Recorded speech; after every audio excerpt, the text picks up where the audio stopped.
Mateus capítulo 1, do versículo 18 a 25, nós começamos semana passada o estudo do Evangelho de Mateus. Nós fizemos alguns anos atrás o estudo completo do Evangelho de Marcos, e agora nós iniciamos há uma semana o de Mateus.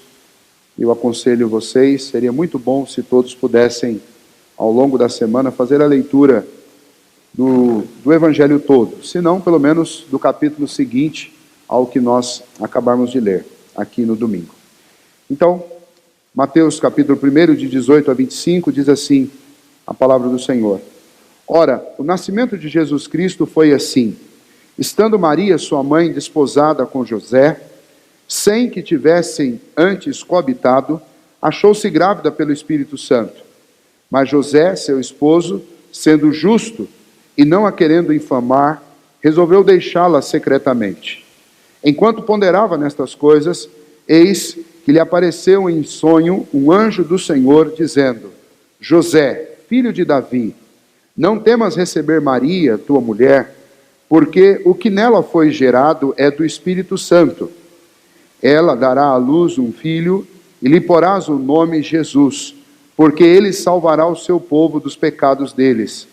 Ora, tudo isto aconteceu para que se cumprisse o que fora dito pelo Senhor por intermédio do profeta. Eis que a virgem conceberá e dará à luz um filho, e ele será chamado pelo nome de Emanuel, que quer dizer Deus conosco.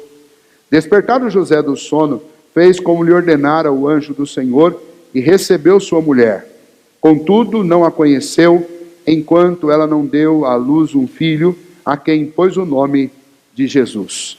Esse é o nosso texto, e eu quero, antes de nós estudarmos os versículos que acabamos de ler, apenas lembrar de alguns aspectos do Evangelho de Mateus. O Evangelho de Mateus, ele foi escrito de uma maneira metódica, usando muito da cultura dos judeus e dos hebreus, tanto por Mateus ser um deles, mas também porque o objetivo dele era apresentar o Evangelho de uma maneira bem convincente para judeus, para que eles pudessem ler este Evangelho e eles pudessem entender que a vinda do Senhor Jesus era o cumprimento das profecias feitas em todo o Antigo Testamento a respeito do Messias que viria. Messias esse que viria da família de Davi, e por isso a insistência de Mateus em mostrar aqui no capítulo 1, tanto através da genealogia que estudamos na semana passada, quanto através dessa segunda parte do capítulo 1, que Jesus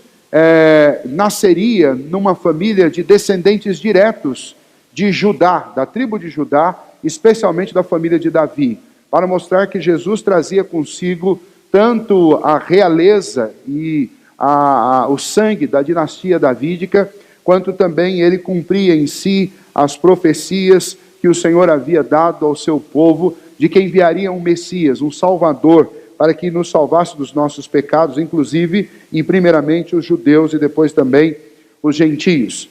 Este evangelho, ele é dado, e então com estas metodologias do judaísmo, especialmente do hebraísmo, mostrando através de genealogias, de citações do Antigo Testamento, de cultura de judeu, que inclusive Mateus não se presta ao trabalho de explicar esses aspectos culturais, porque ele está falando com judeus, então ele não precisa explicar a cultura dos judeus para os judeus. Nós que quando vamos ler este evangelho, precisamos buscar e pesquisar para entender esta cultura. Mas é assim que este evangelho é escrito. Ele foi escrito entre o ano 63 e 66 depois de Cristo, por Mateus, que nós temos a história dele contada, um dos apóstolos, a história dele contada lá no Evangelho de Marcos, quando Marcos relata que Jesus chamou Levi, um coletor de impostos, e depois da conversão deste Levi, ele passa a usar o seu segundo nome, que é Mateus, e é precisamente quem escreve este evangelho para nós. Um evangelho usado para evangelizar judeus e para anunciar-lhes a vinda de Jesus, o Messias, o profeta, o rei prometido em todo o Antigo Testamento. Nós estudamos na semana passada sobre a genealogia de Jesus, e hoje nós vamos falar um pouquinho sobre este nascimento dele. Aquilo que Mateus relata ainda no capítulo 1 a respeito do nascimento de Jesus, é a anunciação deste nascimento, a anunciação feita a Pedro. Quando nós lemos o texto correlato lá em Lucas capítulo 2, nós temos a anunciação feita pelo anjo do Senhor a Maria. E aqui nós temos a anunciação feita a Pedro. Obviamente, pelo enfoque que é dado, cada um dos evangelistas, eles se preocupam em mostrar um aspecto. E como aqui, Maria, ela é também descendente da linhagem de Judá, então Jesus tinha a linhagem davídica por parte de Maria, mas Mateus se preocupa especialmente de incluir Pedro nessa história, incluir José nessa história, para mostrar que o papel de José não é um papel menor do que o de Maria, pelo fato dele não ser o progenitor do Senhor Jesus. Mas ele foi escolhido pelo Senhor também para ser pai do nosso Senhor e Salvador Jesus Cristo. Foi escolhido da tribo de Judá, descendente de Davi, e o texto vai mostrar isso. Para ele isso não foi fácil, foi algo muito complicado, muito difícil, especialmente dentro da cultura que ele estava vivendo, e foi um ato de obediência ao Senhor, se manter neste relacionamento com Maria, e nós vamos estudar um pouquinho sobre isso. No enfoque que Mateus dá ao nascimento de Jesus, ele vai mostrar para nós muitos aspectos desse nascimento, alguns que Lucas não mostra, e outros que são repetidos lá por Lucas. Mas nós podemos começar aqui com a situação do nascimento de Jesus Cristo, sendo gerado em Maria pelo Espírito Santo de Deus, no momento em que Maria estava desposada. E quando a gente lê isso, a gente não entende muito bem o que Mateus está dizendo com isso. Maria era uma mulher casada? Ela e José moravam juntos? Moravam separados? O que significa estar desposado? Bom, na cultura dos judeus, o casamento ele acontecia em 3 atos. O primeiro ato era um ato que acontecia muito cedo, às vezes até quando os noivos ainda eram crianças, né?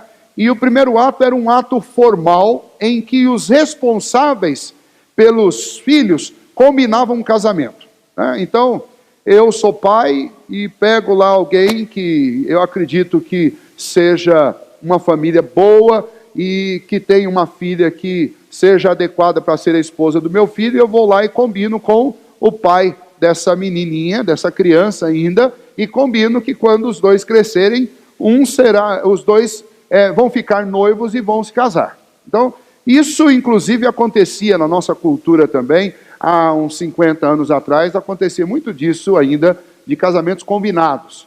Mas isso vem da cultura dos judeus. O judeu, para que um casamento acontecesse, lá na infância ou talvez na adolescência, algum responsável formalizava um pedido de casamento antes mesmo que as crianças ou os adolescentes se conhecessem. Muito bem, quando chegava na idade adulta, estes jovens, eles entravam num segundo estágio, que é o estágio do esposados, ou, como está descrito aqui, eles estavam desposados, ou, dentro da linguagem dos judeus, um termo chamado esponsais. Esse período do esponsais, ou período dos desposados, é o que nós temos na nossa língua comparado com o noivado. Só que diferente do noivado aqui no Ocidente, na nossa cultura, o noivado lá para eles era algo diferente. Primeiro, era um compromisso assumido de tal maneira que a única maneira de quebrar este compromisso era já com um divórcio. Era divórcio, não era mais, encerramos o noivado e acabou e cada um vai para o seu canto. Não. Isso precisava ser formalizado e tinha que ter uma boa justificativa para um divórcio. Muitas vezes a infidelidade de um dos cônjuges, né, embora ainda não juntos, era motivo para isso. Mas eles, nesse estágio, nesse segundo estágio, já eram considerados esposo e esposa. Não moravam juntos, não mantinham relações, mas eles já eram publicamente marido de e esposa de. A diferença do noivado deles para o nosso é que isso na nossa cultura não existe. Na cultura deles já existia. Então, um noivado não era como aqui. Noivado lá era algo muito sério. Já era considerado parte do casamento. E o último estágio é quando acontecia definitivamente o casamento, que era marcado pela união dos dois. Quando eles passavam a morar na mesma casa e a partir daí passavam então a manter relações íntimas. Então são 3 estágios para o casamento. Maria e José estavam exatamente nesse segundo estágio. Eles estavam, para nós, noivos. Só que um noivado muito mais sério do que os noivados na nossa cultura. Algo que não podia ser quebrado de jeito nenhum. E então o versículo 18 começa descrevendo essa situação em que o nascimento de Jesus se deu. Jesus Cristo foi assim: estando Maria, sua mãe, desposada, portanto noiva, de José, sem que tivessem coabitado, achou-se grávida pelo Espírito Santo. E aí nós temos que, a partir do versículo 19, lidar com o dilema de José. O dilema de José consiste exatamente em saber que a sua esposa já estava grávida. Ela já sabia que era obra do Espírito Santo. Lucas relata melhor este fato, e ela já sabia que era do Espírito Santo, obra do Espírito Santo, mas José ainda não. E José, agora, ele está resolvido, por causa da sua justiça, por causa do seu caráter, e por causa da sua condição como noivo, e isso lhe dava o direito, ele estava resolvido a deixá-la. Ele tinha, basicamente, 2 opções para tomar naquela situação, uma vez que, óbvio que para ele, até aquele momento, pairava a dúvida de uma possível infidelidade por parte de Maria. Uma vez que ele não sabia que o que estava acontecendo era obra do Espírito Santo de Deus.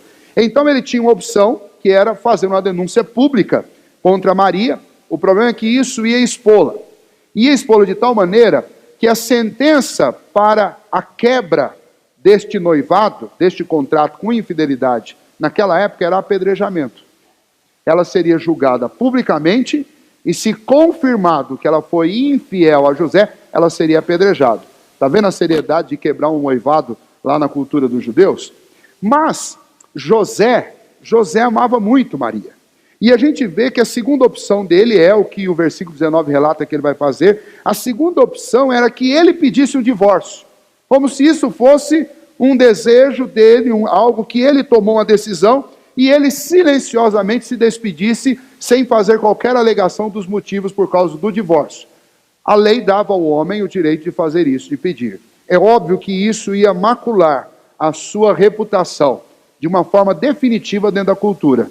Mas o texto mostra que ele estava em dúvida, ele não estava querendo infamar, ele não estava querendo deixá-la numa situação de exposição, mesmo na dúvida sobre o que tinha acontecido e o porquê daquela gravidez.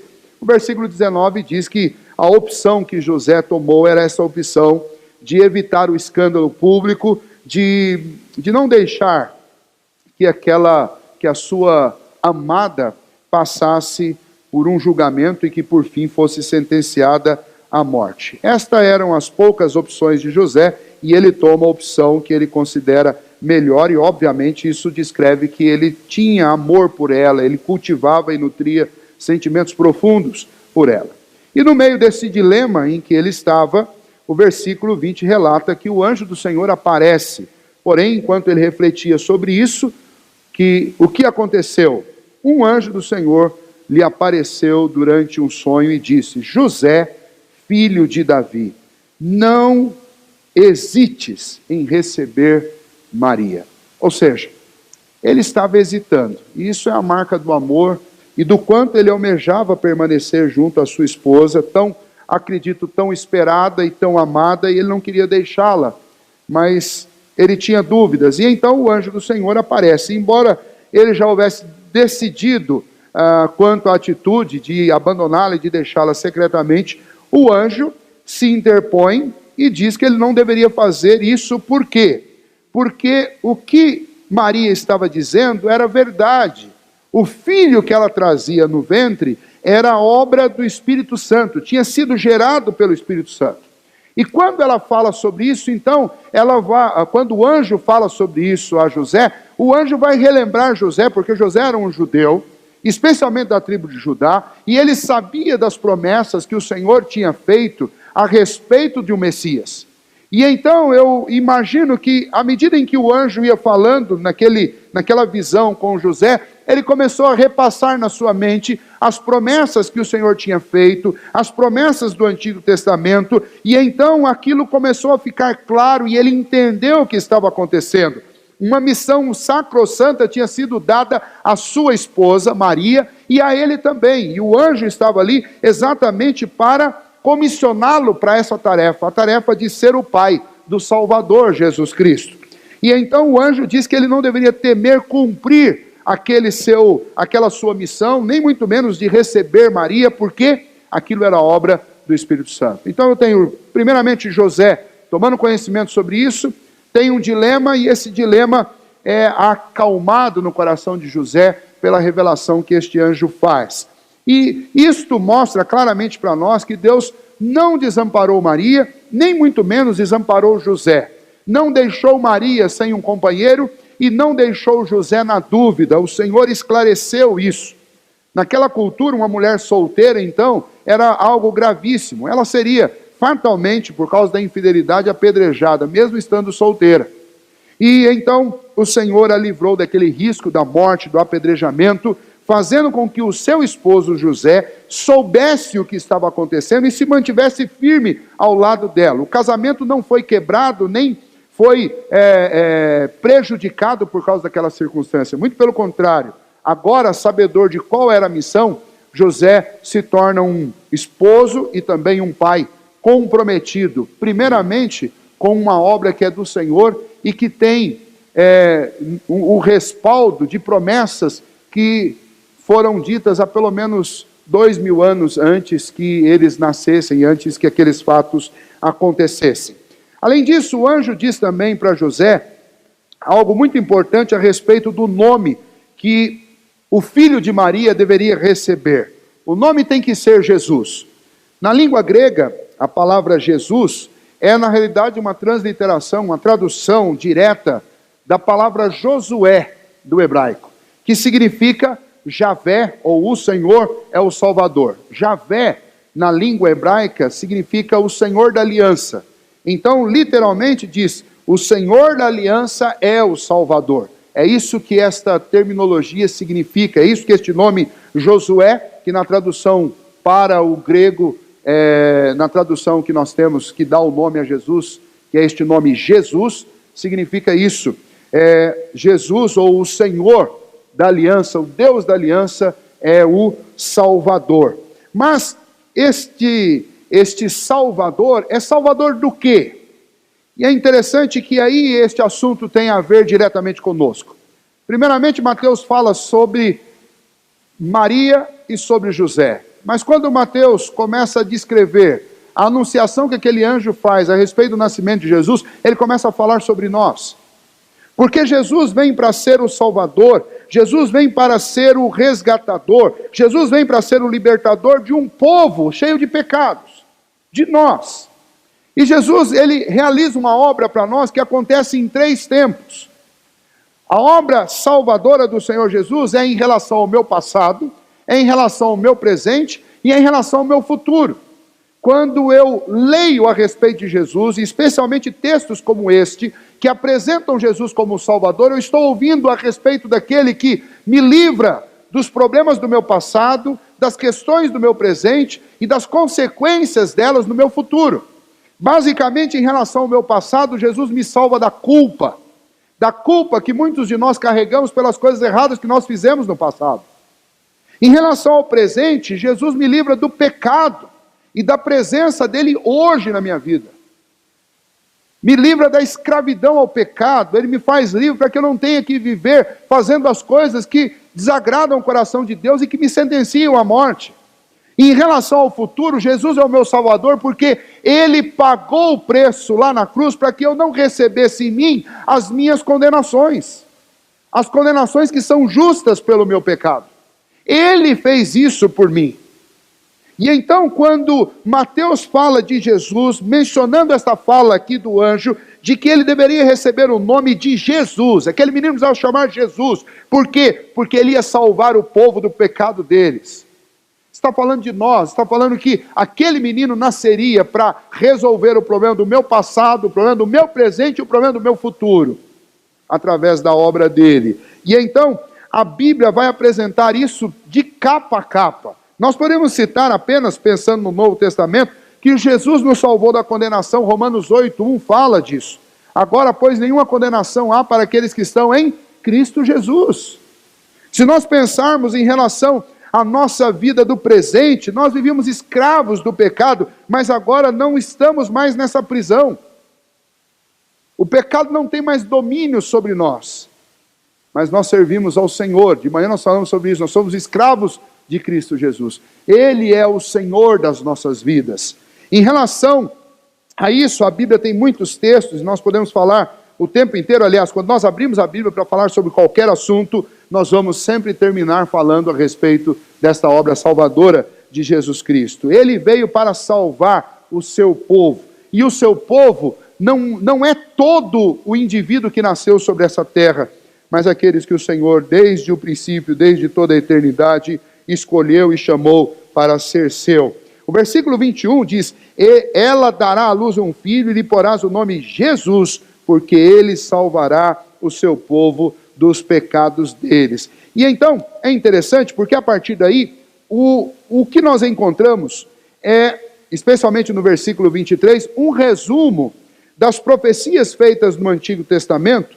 E o que Mateus se vale para fazer isso é especialmente de um texto lá de Isaías, capítulo 7, versículo 14, de uma profecia que diz o seguinte: eis que a virgem conceberá e dará à luz um filho, e ele será chamado pelo nome de Emanuel. O anjo disse essas coisas para José, e José então agora não só está notificado pelo anjo de que aquele menino tinha sido gerado pelo Espírito Santo de Deus, que ele foi escolhido por ser da casa de Davi para ser pai daquele menino, que ele deveria receber Maria, mas também que ele deveria entender que aquele menino vinha para cumprir profecias antigas que tinham sido dadas.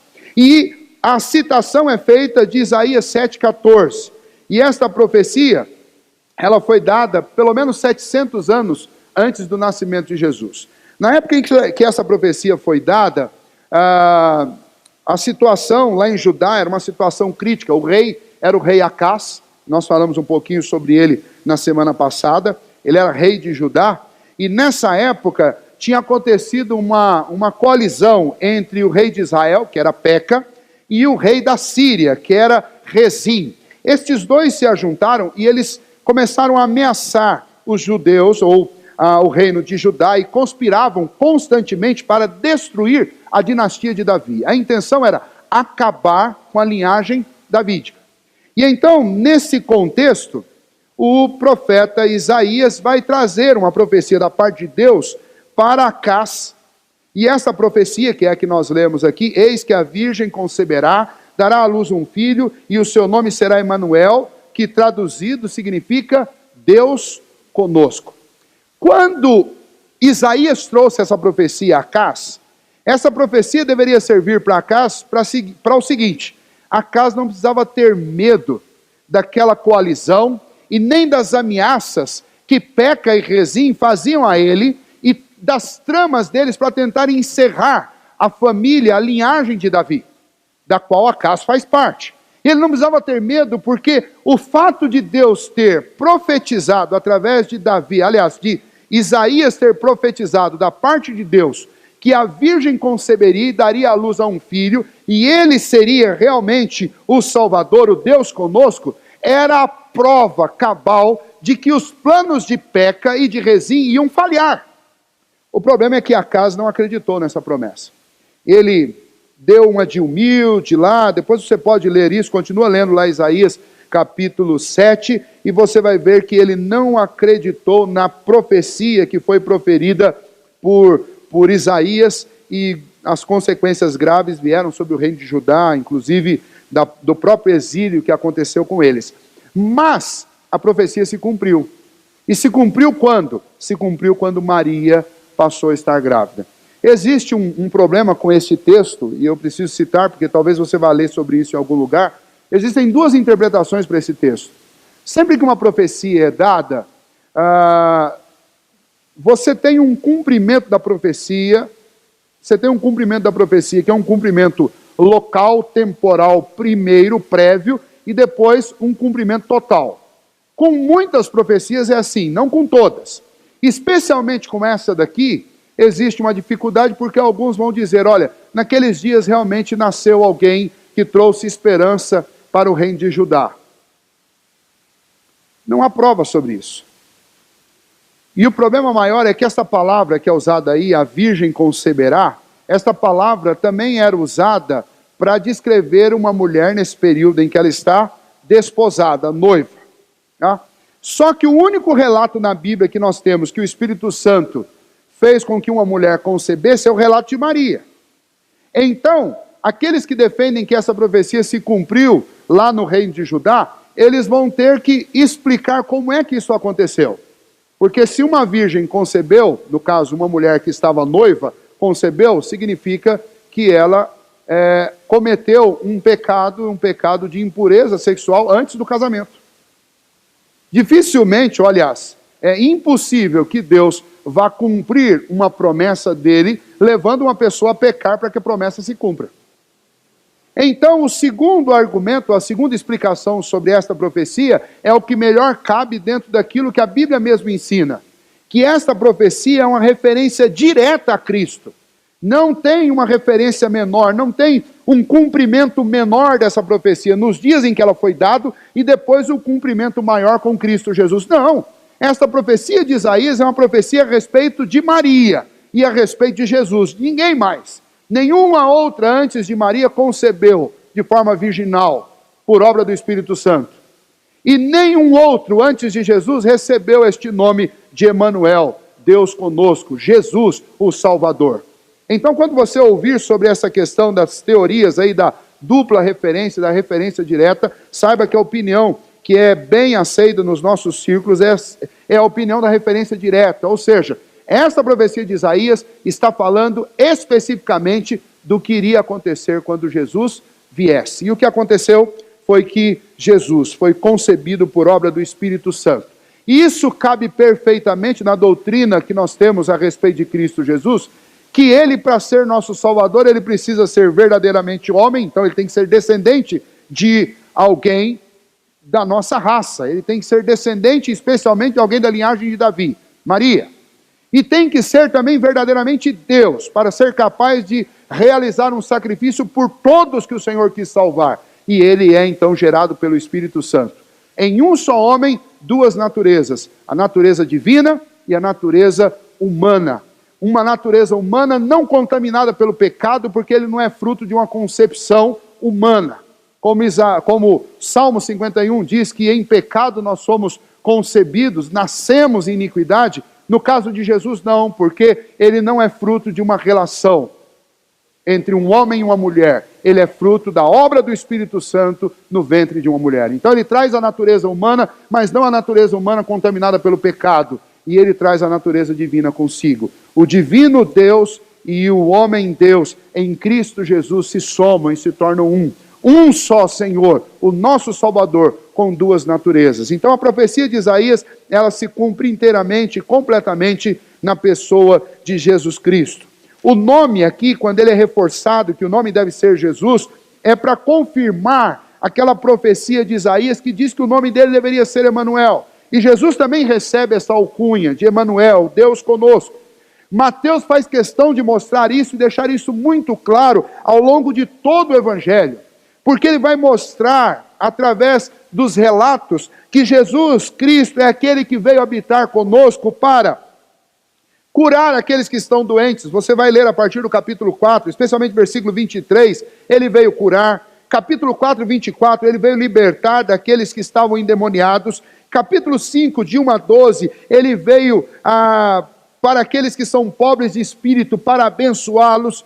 No capítulo 6, de 25 a 34, ele veio para aqueles que são preocupados e ansiosos, para livrá-los de suas preocupações e ansiedades. Ele, o Senhor Jesus, veio no capítulo 7, de 1 a 5, para cuidar daqueles que estavam sendo censurados e atormentados pelo tribunal do seu próprio coração, para admoestá-los, para que eles pudessem ser livres. No capítulo 8, ele veio para libertar os leprosos e purificá-los das suas impurezas físicas e espirituais. No capítulo 8 ainda, você vai vê-lo novamente curando. No capítulo 14, no capítulo 15, você vai vê-lo alimentando aqueles que estavam famintos, não só de pão, mas também com a palavra dele. Você vai ver no capítulo 12, ele curando pessoas inválidas e restaurando a saúde física delas. E acima de tudo, em todo o evangelho, mas se você quiser um texto específico, no capítulo 18, versículo 11, você vai ver o Senhor Jesus buscando e salvando os perdidos.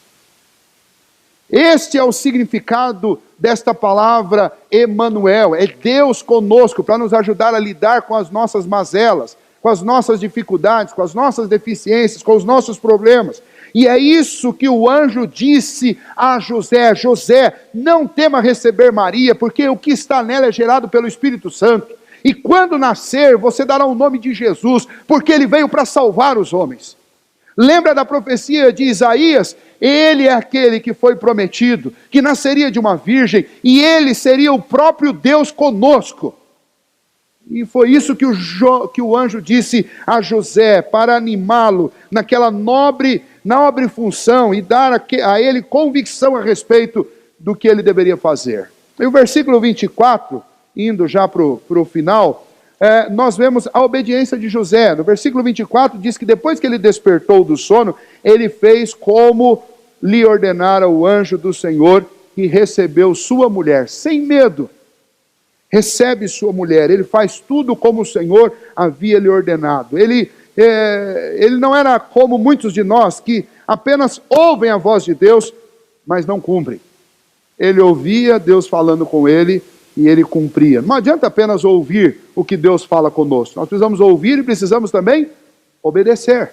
Muitos de nós ouvimos a palavra de Deus semanalmente, talvez até diariamente, mas nós não colocamos em prática semanalmente, diariamente.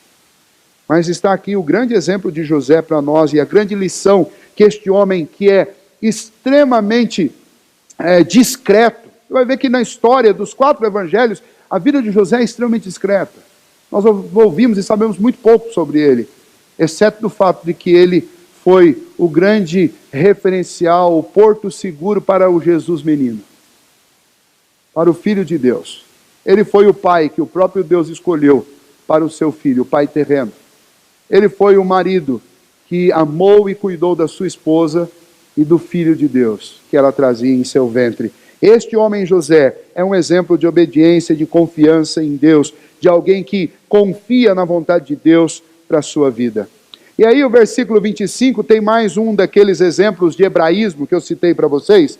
O versículo 25 na nossa língua parece que ele não faz sentido.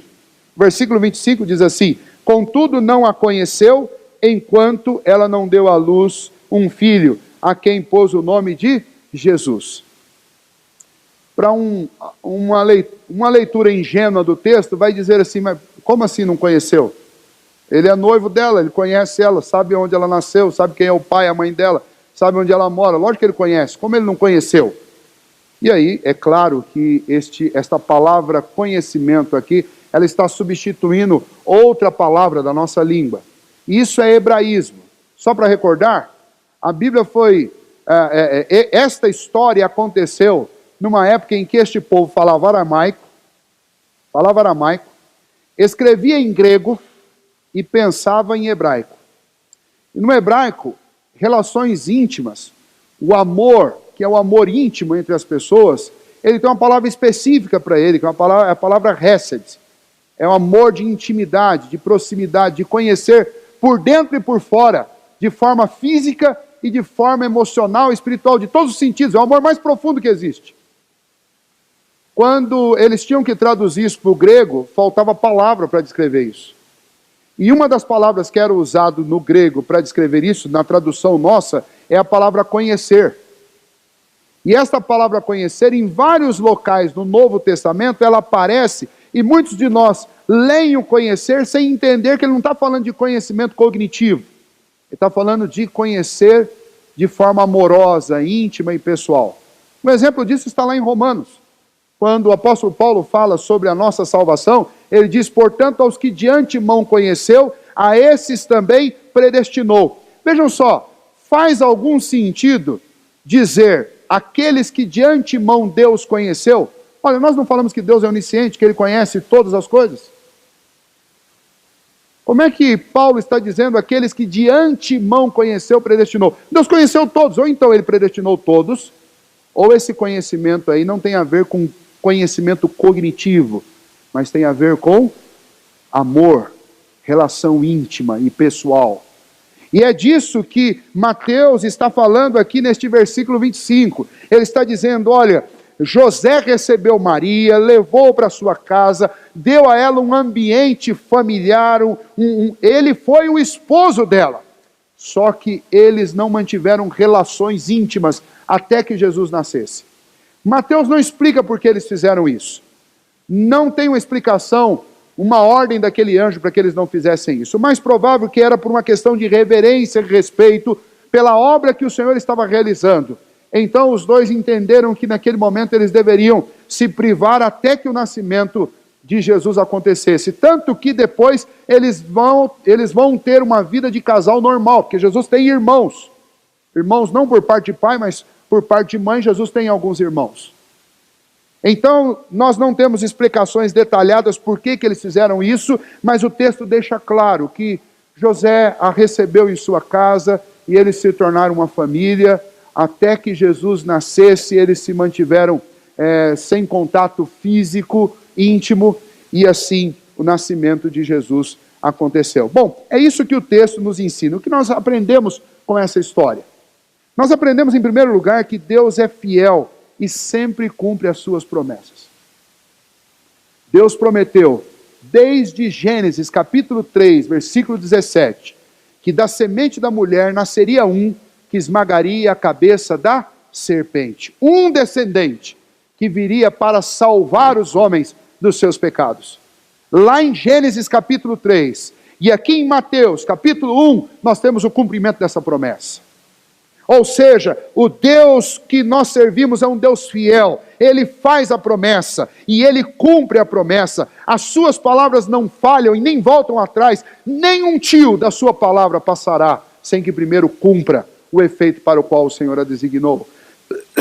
É isso que nós aprendemos nesse texto. Mateus está mostrando para aqueles judeus da sua época, olha, o que vocês sempre esperaram aconteceu. Infelizmente, nos dias do Senhor Jesus, os judeus não receberam Jesus como Messias. E então, quando Mateus escreve para os judeus, ele está escrevendo para eles para fazer com que eles entendam que o bonde da história tinha passado e eles não acordaram. Deus tinha enviado o Messias que eles esperaram durante tantos séculos e eles não viram. E agora Mateus está explicando para eles. E nós que conhecemos a história, estamos aqui nesta noite na igreja, essa história tem outros sabores para nós. E um deles é o sabor de ver e de saber a fidelidade do nosso Deus. Deus é fiel às suas promessas. Ele não é fiel a você e a mim, não. Ele é fiel à sua própria palavra. Aquilo que Ele diz, Ele faz. Aquilo que Ele prometeu, Ele cumprirá. Esse texto também nos mostra que Deus tem os seus escolhidos. E o que isso significa? Significa que Deus escolheu os seus servos e lhes designou uma missão, cada um no seu tempo e cada uma de uma maneira diferente. Isaías foi o profeta, Davi foi o rei, Maria foi a mãe, José foi o pai. Cada um no seu tempo com a sua missão. Sabe o que isso significa? Significa que cada um de nós foi escolhido por Deus com uma missão. Eu preciso saber qual é a minha. Neste capítulo 1, Mateus faz questão de mostrar qual era a missão de José. Qual era a missão daquela família. Mateus faz questão de mostrar qual era a missão do Redentor de Jesus Cristo. O Redentor, o nosso Senhor Jesus Cristo. E nós também precisamos buscar em Deus e confiar e saber qual a missão que o Senhor nos deu. A missão de Jesus foi me salvar. E a missão que Jesus deu para mim, qual é? Esse texto também me ajuda a considerar que a Bíblia é a palavra de Deus e tudo que nela está contido é a verdade absoluta. Imagine qual a sensação de quem ouviu a profecia de Isaías a primeira vez. Eis que uma virgem conceberá e dará à luz um filho. Talvez alguém pudesse ter pensado, nessa o profeta errou. Imagina, como que pode uma virgem conceber? E é natural a reação de José quando nós lemos a história, porque José estava diante de uma história que era ao mesmo tempo assustadora, também era consoladora. Nunca antes na história, usando uma frase de hoje em dia, nunca antes na história uma mulher virgem tinha ficado grávida. Sem nenhum tipo de relação íntima. Mas agora tinha uma. E ela estava grávida por obra do Espírito Santo. Isso era assustador. Mas o que estava sendo gerado nela era Jesus, o Salvador prometido. E isso era consolador. José tinha que lidar com esses dois sentimentos dentro dele. Mas em ambos os casos, isso mostra a veracidade da palavra de Deus. Você tem dentro da sua casa, neste livro, um conteúdo que nunca falhou e nunca falhará. E a melhor maneira que eu tenho para viver e para encarar o futuro é conhecendo esta palavra. Porque ela foi dada por Deus para nós, para nos aparelhar, para nos ajudar a lidar com a vida. E infelizmente, a grande maioria, para não dizer a maioria esmagadora dos cristãos, vivem todos os dias com a Bíblia fechada, sem ler aquilo que o Senhor nos deu de revelação, para que a gente aprendesse a lidar com a vida. Este livro, que é a verdade absoluta, é negligenciado enquanto a gente se entrega muitas vezes a livros de ficção, filmes, novelas, coisas que são absolutamente mentirosas e nós não nos alimentamos da verdade. Isso é muito triste. E está aqui um grande exemplo no capítulo 1 de Mateus, um exemplo contado através do mau exemplo do povo judeu. O povo judeu não viu o Salvador, não viu em Jesus Cristo o Emanuel, não desfrutou da bênção do Redentor, simplesmente porque eles descreram da verdade. Eles abandonaram a verdade, o Salvador veio e eles o crucificaram. Porque eles não acompanhavam o tempo através das páginas da palavra de Deus, as páginas da palavra que eles tinham.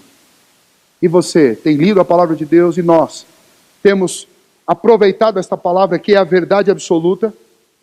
Nós vivemos numa época em que as pessoas são convidadas a cada uma ter a sua própria verdade. Eu estava assistindo um programa de música esses dias, numa noite aí, e aí uma moça foi lá, um rapaz, não sei se era moça ou rapaz, é difícil de entender o que era aquilo, foi lá e cantou um negócio, e daí um dos jurados foi e disse, olha, foi legal que você cantou a sua verdade. E aí eu fiquei pensando nesta frase. Nós vivemos numa época em que cada pessoa, ela se acha no direito de criar a sua própria verdade. Então cada um tem a sua verdade. Mas ninguém pode chegar e dizer, esta é a verdade absoluta. Porque se você falar isso, as pessoas vão dizer, você é um dinossauro. Isso é uma monstruosidade que você está falando. Você querer colocar todo mundo dentro da mesma jaqueta, dentro do mesmo quadrado.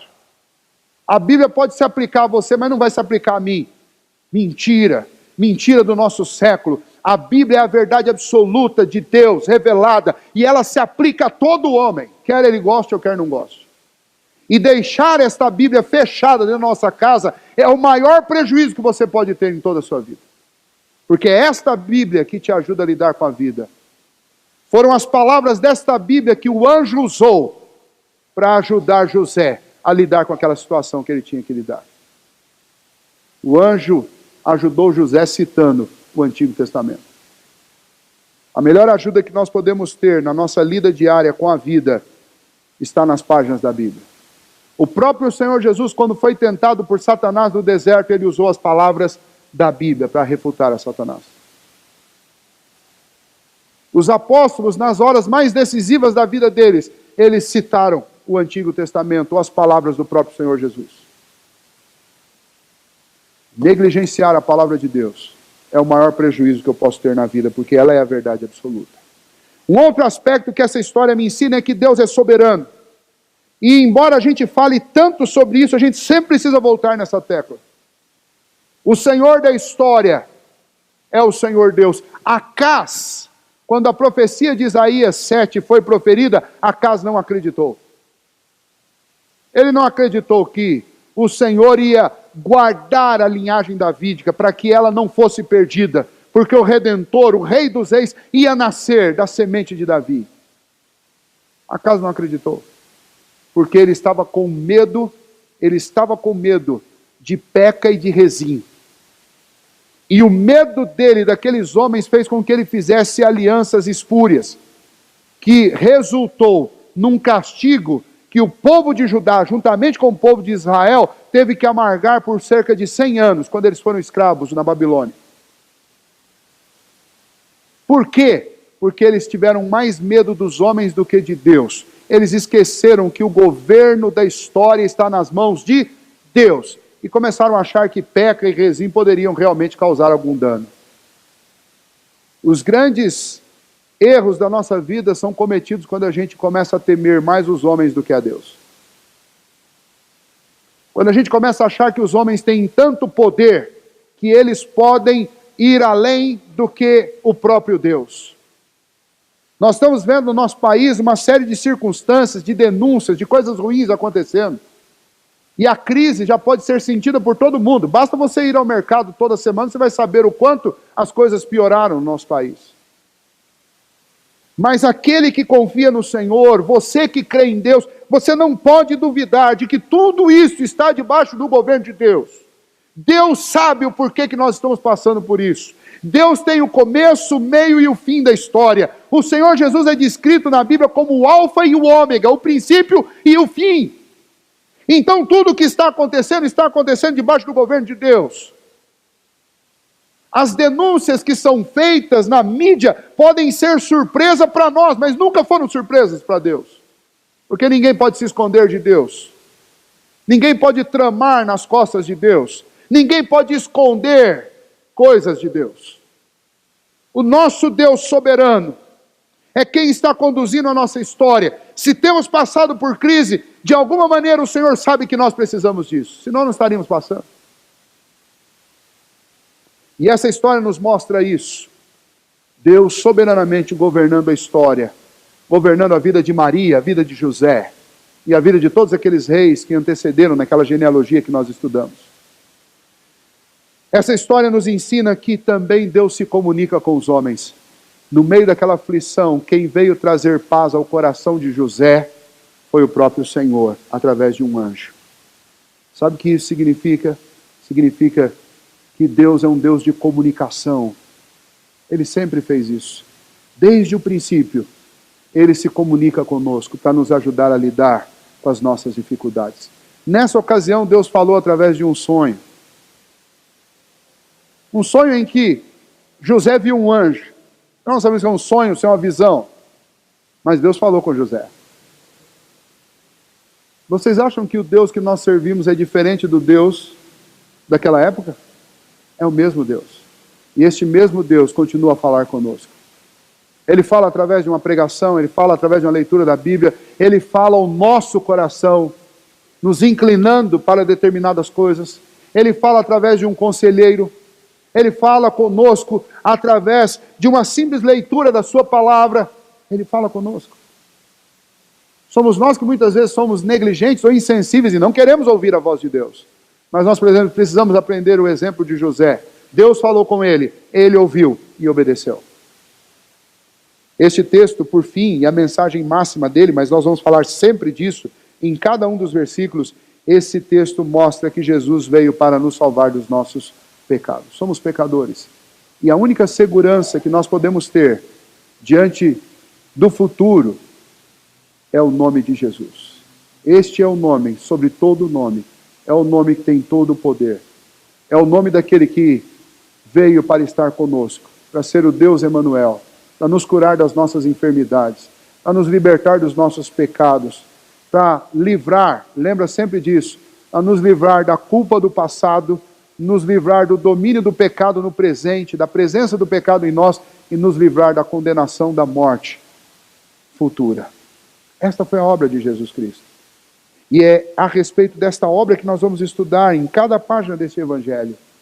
Mas hoje, para nós, basta saber, como José soube naquele dia, que o nome de Jesus é o nome que diz o que ele vai fazer. Os judeus tinham o hábito de colocar nomes em seus filhos que remetia a uma característica peculiar daquele filho. Ou porque tinha sido prometido para aquilo, ou porque nos primeiros dias de vida já observaram que ele era daquela maneira, mas os judeus colocavam nomes que tinham a ver com aquilo que o filho faria.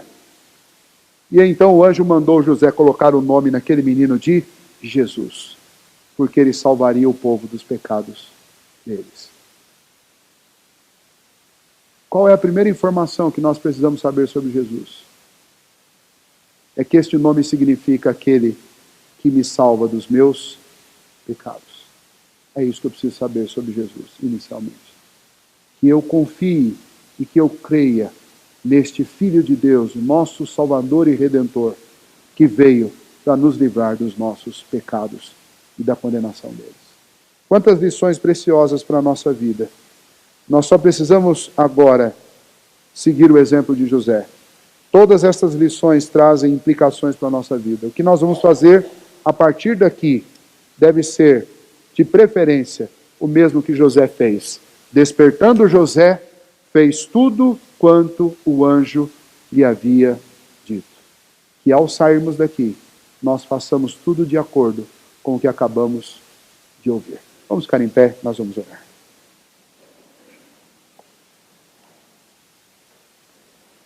Senhor nosso Deus, nós te agradecemos pela condução, ó Deus, soberana do Senhor sobre a história. Te louvamos, ó Deus, especialmente pelo nascimento do teu Filho Jesus, como ele nasceu, obra do teu Santo Espírito, verdadeiramente Deus e verdadeiramente homem, que veio, ó Deus, para buscar e salvar gente perdida, como eu, como os meus irmãos, como nós. Gente, ó Deus, que não, de outra sorte não teria nenhuma esperança, mas o teu Filho Jesus veio e nos salvou, nos livrou, ó Deus, da culpa do pecado, nos livrou, ó Deus, da presença do pecado e nos livrou da condenação da morte por causa do pecado. Nós te louvamos, Senhor, pela obra redentora do Senhor e pelo Senhor ter nos feito conhecê-la. Te louvamos, ó Deus, pela maneira extraordinária como na história o Senhor trabalhou, como trabalhou na vida de Maria, como trabalhou na vida de José, como trabalhou na vida daquela genealogia toda, ó Deus, que Mateus relata, que deram origem, ó Deus, a esta linhagem que foi coroada com o nascimento do Rei dos Reis, Jesus Cristo. Te louvamos, ó Deus, pela maneira extraordinária como o teu Filho nasceu e como o Senhor fez cumprir as tuas promessas naqueles dias e como o Senhor tem feito cumprir as tuas promessas hoje. E sabemos, ó Deus, que estas promessas, muitas ainda estão para se cumprir, e assim como todas as outras já se cumpriram, as que ainda faltam se cumprir, relatadas na tua palavra, também se cumprirão, porque a tua palavra é verdadeira, e nem um tio, nem um i da tua palavra vai deixar de se cumprir, mas cada uma das palavras do Senhor se cumprirão. Ajuda-nos, ó Deus, a nos alimentar constantemente desta palavra, e deixar que ela, ó Deus, norteie a nossa vida, para que nós vivamos de acordo com a tua vontade, para que o nosso coração não se atemorize das más notícias, para que, ó Deus, a ansiedade não tome conta de nós, para que a preocupação excessiva não tire-nos, ó Deus, o privilégio de viver com gratidão e com alegria no coração, sabendo que o Senhor está no controle de todas as coisas. Por isso, ó Deus, nós pedimos que o Senhor nos dê uma semana, ó Pai, em que nós, ó Pai, possamos obedecer ao Senhor e dar ouvidos a tudo que a tua palavra acabou de nos ensinar, tudo que o teu Santo Espírito tem falado dentro de nós. Que nessa semana nós leiamos mais a tua palavra, que nessa semana nós confiemos mais no Senhor, que nessa semana nós descansemos mais no Senhor, que nessa semana, ó Deus, nós possamos enxergar melhor a mão do Senhor atuando ao nosso redor, em cada história, em cada circunstância, em cada momento da nossa vida nessa semana. Enfim, ó Deus, eu te peço, Senhor, abençoe a nossa igreja, abençoe a vida de cada um daqueles que estão aqui, daqueles que não estão também, para que, ó Deus, na vida de cada um, ó Pai, possa experiências gloriosas, ó Pai, de ver a mão do Senhor agindo, possam se tornar reais e possam ser percebidas por cada um de nós, para que a nossa fé seja, ó Deus, cada vez mais robusta, e para que haja, ó Deus, no coração de cada um de nós, mais tranquilidade, mais paz, a paz e a tranquilidade de saber que o Senhor está no controle de todas as coisas. E, ó Deus, nós te agradecemos, finalmente, pelo perdão dos pecados que nós temos por meio de Cristo Jesus. Obrigado, Deus, pela certeza que temos, de que nem as coisas do presente, nem as coisas do porvir, nem altura, nem profundidade, nem qualquer criatura pode nos afastar do amor de Deus em Cristo Jesus. Obrigado, Deus, porque o Senhor entregou o seu Filho para nos salvar, e Ele nos salvou. E por isso, ó Deus, nós temos comunhão com o Senhor. E nós não temos palavras para te agradecer por isso, ó Pai. Porque esta é, sem dúvida, a maior de todas as nossas riquezas, o maior de todos os nossos tesouros, a maior de todas as esperança da nossa vida. Por isso te agradecemos nesta noite e te louvamos no nome de Jesus. Amém.